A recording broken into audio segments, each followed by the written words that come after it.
भाई जी निरंतर नाम जप करते थे, तो जब वहां से लौटे तो सायंकाल समुद्र के किनारे बैठे हुए थे।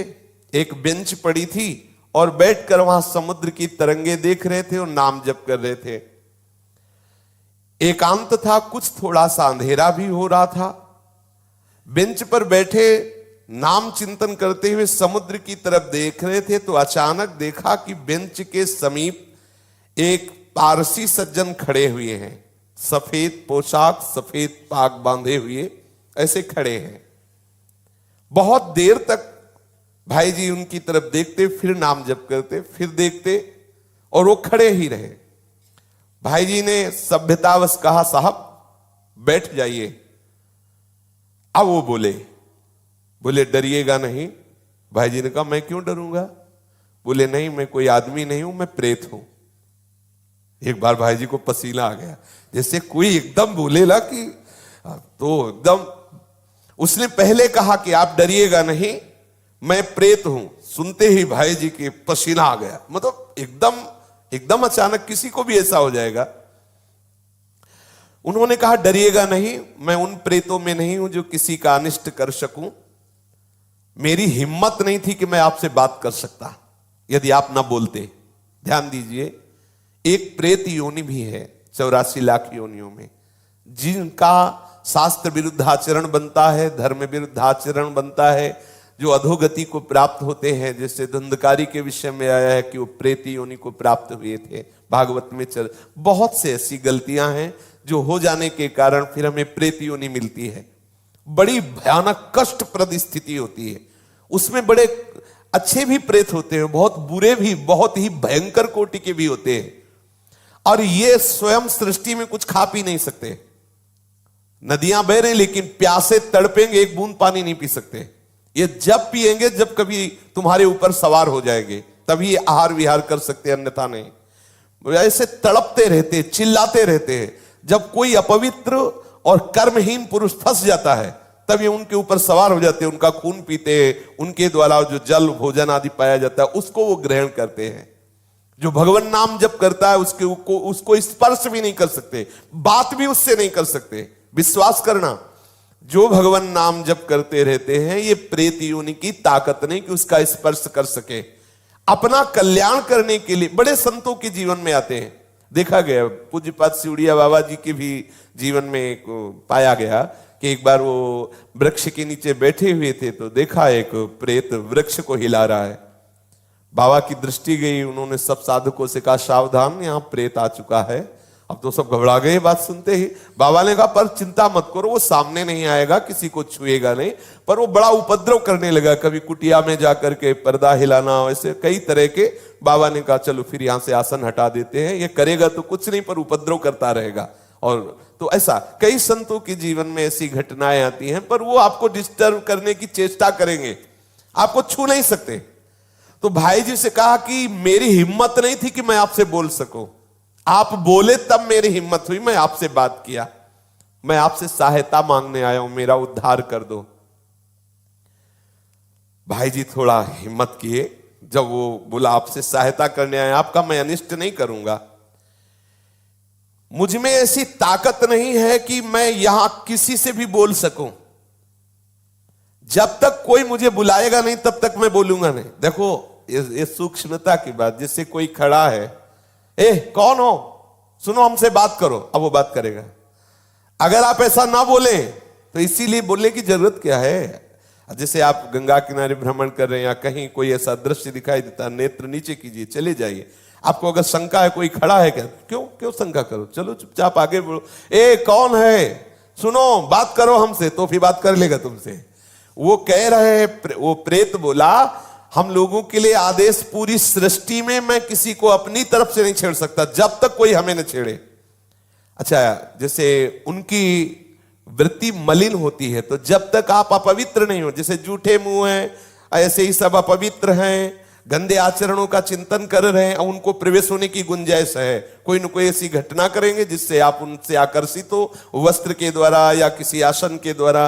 मान लो उनका ऐसा अपवित्र आसन है, अपवित्र वस्त्र है, जिससे किसी भी तरह उनका संयोग होने का है चांस, वो आप में प्रवेश कर जाएंगे। यदि आप नाम जापक हैं, पवित्र रहते हैं, तो कहीं भी भ्रमण करके देखा है, गंगा जी की परिक्रमा जब की तो कहीं भी कोई भी ऐसी घातक क्रिया नहीं। और जबकि जगह जगह स्मशान मिलते हैं, दोपहर में भी रात्रि में भी रुके, कभी ऐसा नहीं। कभी भगवान नाम जापक ऐसा डरे ना, पर अपनी तरफ से किसी से बोलने के लिए नहीं। कोई वस्तु पड़ी हो, कोई पद, ये सब नहीं छूना चाहिए। तुम्हें लगता है कि ये वस्त्र है, ये अटैची है, ये किसी की पर्स है, पता नहीं किस लक्षणों से युक्त है, तुम्हारी हानि कर दे, ऐसा कोई पड़ी हुई वस्तु न छुए, किसी से बोले ना, अपनी तरफ से किसी से वार्ता न करे। ये अगर ऐसे सावधान रहे तो है। प्रकृति में है 84 लाख योनियों में एक योनि, पर कभी ऐसे सहसा किसी को वो आक्रमण करके नष्ट नहीं करते। कोई घबराए नहीं, ऐसा तुमसे बढ़कर वो नहीं है। सबसे बड़े प्रेत तुम हो। यदि आप अपने में रहो तो लाखों प्रेत आपके अधीन हो जाए। आप समझो, जहां यमपुरी की चर्चा आती है तो उन्हें प्रेत राज कहते हैं, यमराज जी को, और समस्त जीवों को प्रेत कहते हैं। भूत सर्वभूत हिते रतसा, भूत ही तो है। देखो ये 5 महाभूत है, नहीं ये भूत थोड़ी, ये महाभूत है। इनमें फंस गए, अब इनसे मुक्त हो जाओ। ये भूत है, परेशान करते रहेंगे। 5 तो लगे ही है, चूक गए तो और ऊपर इनमें छठा भी चढ़ जाएगा, और वो परेशान करता रहता है। इसलिए मैं प्रतीक्षा कर रहा था कि आप बोले तो मेरी हिम्मत पड़े। भाई जी महाराज प्रेत से बोले, तुम क्या चाहते हो? बोले, मेरे पास बहुत सी शक्तियां हैं, मैं कोई साधारण प्रेत नहीं हूं, मुझे गीता याद है पूरी। वैसे तो कहते गीता के श्लोक बोलो तो प्रेत भग जाएगा, वो कह रहा मुझे गीता याद है पूरी गीता याद है मुझे। प्रेत लोक में बहुत दुर्गति हो रही, मैं बहुत घबरा गया हूं, वहां बहुत दंड मिलता है। देखो एक बात ध्यान रखनी कि यदि आप भगवत मार्ग में चल रहे हैं, मनमानी गंदे आचरण करेंगे शास्त्र विरुद्ध, तो भगवान सब देख रहे हैं। डरो, इस बात से डरो, कहीं तुम्हारी दुर्गति ना हो। देखो बोला मैं, मुझे गीता याद, कंठस्थ 18 अध्याय। तो उन्होंने कहा कि आप तो पारसी हैं, आपका कैसे कल्याण होगा? आप किस पर श्रद्धा करते जो मैं वो क्रिया करूं आपका कल्याण हो जाए? तो उनका आप भगवान नाम कीर्तन करवा दीजिए और गया जी में श्राद्ध करवा दीजिए, मेरा कल्याण हो जाएगा। भाई जी महाराज उनसे बहुत से प्रेत लोक की जानकारियां ली। जीवन में कौन कैसे आचरण करता है, फिर मरता है तो कहां किस प्रेत योनि को प्राप्त होता है, उसने बहुत से परिचय बताए। बहुत से उन व्यक्तियों के नाम बताए जो भाई जी के परिचय के थे, मरे वो भूत बने, उनके भी बताए कि वो वहां अमुक अमुक गति को प्राप्त है। और बताया कि कुछ ऐसे भयंकर प्रेत होते हैं जिनको मतलब वश में करना बहुत कठिन होता है। अत्याचारी लोग जो भयंकर प्रकृति वाले, वो जब मरते हैं तो बहुत। अब जैसे कोई सतोगुणी है, थोड़ा साधन भजन शास्त्र स्वाध्याय करता है, लेकिन कोई भयंकर अपराध बन गया, गलती बन गई, तो ऐसी दुर्गति हो जाती है। जैसे विजय कृष्ण गोस्वामी जी के चरित्र में आता है कि वो परिक्रमा दे रहे थे, तो देखा वृंदावन में कुछ भक्तजन भंडारा कर रहे थे, तो उनको बुलाया विजय कृष्ण जी को कि आइए आप भी प्रसाद ले लीजिए। वो भक्तों का समुदाय है, 3 बजे सुबह परिक्रमा कर रहे थे, तो उन्होंने प्रसाद लिया, अपनी कुटिया में रख दिया। दिनचर्या करके जब उधर देखा तो उसमें सब गंदे पदार्थ, अभक्ष्य पदार्थ। तो उनका ऐसा कैसे हो सकता है कि भक्त लोग इतने सब निकृष्ट पदार्थ, और सब मल की तरह दुर्गंध आए। दूसरे दिन फिर परिक्रमा की तो फिर वो समुदाय दिखाई दिया। तो उन्होंने कहा कि आप लोग कौन हो, ऐसे अभक्ष्य पदार्थ, ऐसे गंदे पदार्थ? तो बोले हम सब प्रेत हैं। यही वृंदावन की बात। बोले आप कैसे प्रेत बन गए? तब उन्होंने अपनी अपनी घटनाएं बताई। जैसे एक बताया कि श्री ठाकुर जी के लिए जो अमनिया आता है उसको हम बिना ठाकुर जी को अर्पित किए अपने प्रयोग में ले लिए, इसलिए हमारी गति बिगड़ गई। ध्यान देना है, जैसे जो भी वस्तु मान लो मंदिर आदि में है जो प्रभु के लिए आती है, सबसे पहले प्रभु को अर्पित हो। यदि आप वस्तु आई और अपने घर ले गए, अपने प्रयोग में किए, वो अपराध है। जिनके ले आई उनको अर्पित करो, आप प्रसाद भुगता बनो, अमनिया नहीं। कोई भी पदार्थ वैष्णव को अमनिया सेवन नहीं करना चाहिए। ऐसा नंदगांव के एक पुजारी की भी बात है। कई ऐसे दृश्य आते, इसलिए बहुत सावधान। जैसे एक प्रसंग हमने संतों से सुना कि किसी संत को संत सेवा के लिए कुछ अर्थ मिला और उनके भाई आए, उन्होंने कहा कि घर में बहुत समस्या है, अगर अर्थ मिल जाता तो हम कुछ दिनों बाद वापस कर देते। तो लाखों की उसमें संख्या में उन्होंने अर्थ अपने घर वालों को दिया।